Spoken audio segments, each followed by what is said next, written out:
జై తెలంగాణ. నాగర్ కర్నూలు జిల్లాలో చాలా దారుణంగా ఒక చిన్న పాప చనిపోయింది.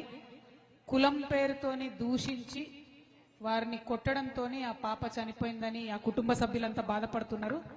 ఒక్క నిమిషం మనందరం ఆ పాప కోసం మౌనం పాటించి తర్వాత మన మీటింగ్ ప్రారంభించుకుందాం.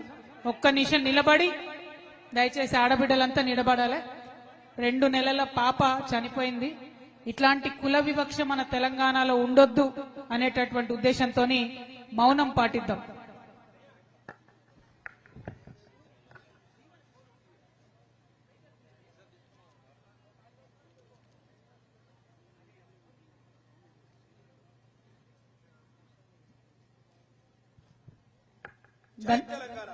ధన్యవాదాలు. జై తెలంగాణ. కూర్చోండి. అందరికీ నమస్కారం. జోగులాంబ గద్వాల జిల్లాకు ఇంత తొందరగా మరొకసారి వస్తానని నేను అనుకోలేదు. కానీ సోదరుడు రంజిత్ గారు చెప్పినట్టు మరి నాకు జోగులాంబ అమ్మవారు అంటే చాలా సెంటిమెంట్. మొన్న ఎప్పుడైతే జోగులాంబ గద్వాల జిల్లాకు వచ్చి వెళ్ళిపోయినో ఆ తర్వాత మాత్రం నేను ఒకటి చాలా బలంగా అనుకున్నా. తెలంగాణ ఉద్యమంలో జనరల్ గా ఏది జరిగినా ఉత్తర తెలంగాణలో కరీంనగర్లో ప్రారంభించేది.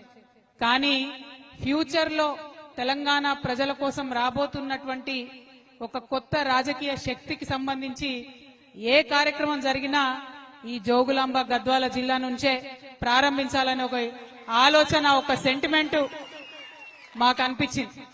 దానికి రకరకాల కారణాలు ఉన్నాయి. ఒకటి, నడిగడ్డ ప్రజలు నిజాయితీ గల ప్రజలు. నడిగడ్డ ప్రజలు చాలా నిజాయితీ గల బిడ్డలు, మర్మం లేని మనుషులు. ఇంత పేదరికం ఉంటే, ఇంత కటిక దారిద్ర్యం ఉంటే కూడా భరిస్తున్నారు తప్పితే ఎవరిని తిరిగి ఒక మాట అంటలేరు. మీ కష్టాన్ని నమ్ముకొని మీరు బతుకుతా ఉన్నారు. మరి ఇటువంటి నియత్ గల్ల గడ్డ మీద నుంచి ఏ పని చేసినా ఆ జోగులాంబ అమ్మవారి ఆశీర్వాదం ఉంటదని చెప్పి మనస్ఫూర్తిగా నమ్ముతున్నాను. కాబట్టి ఇవాళ మరొకసారి ఇక్కడికి రావడం జరిగింది. ఇక ముందు కూడా ఖచ్చితంగా వస్తూనే ఉంటామనే విషయాన్ని కూడా తెలియజేస్తా ఉన్నాను.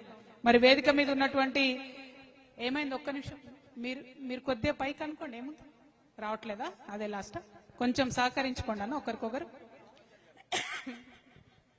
పర్లే, ఇట్స్ ఓకే.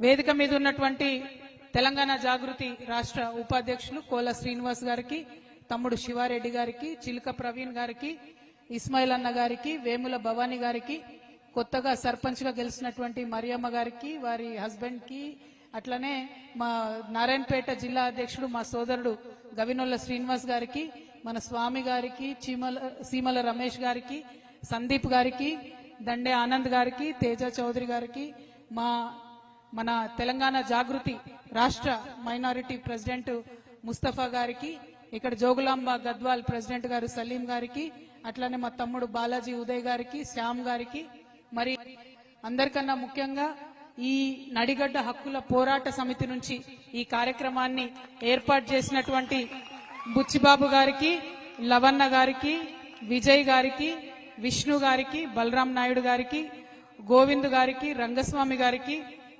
మరి నడిగడ్డ హక్కుల పోరాట సమితికి సంబంధించినటువంటి కార్యకర్తలకు, మిగతా నాయకులకు, అందరికన్నా ఎక్కువ రాబోయే రోజుల్లో ఈ గద్వాలకు కాబోయే ఎమ్మెల్యే గారు గొంగల రంజిత్ కుమార్ గారికి మనస్ఫూర్తిగా ఈ రాష్ట్ర రైతుల పక్షాన నిలబడాలనేటటువంటి ఒక ఉక్కు సంకల్పంతో ఇవాళ ఏర్పాటు చేసినటువంటి రైతు సంఘర్షణ సమితి సభకు హాజరైనటువంటి మా ఆడబిడ్డలందరికీ హృదయపూర్వకంగా నమస్కారాలు తెలియజేస్తా ఉన్నా.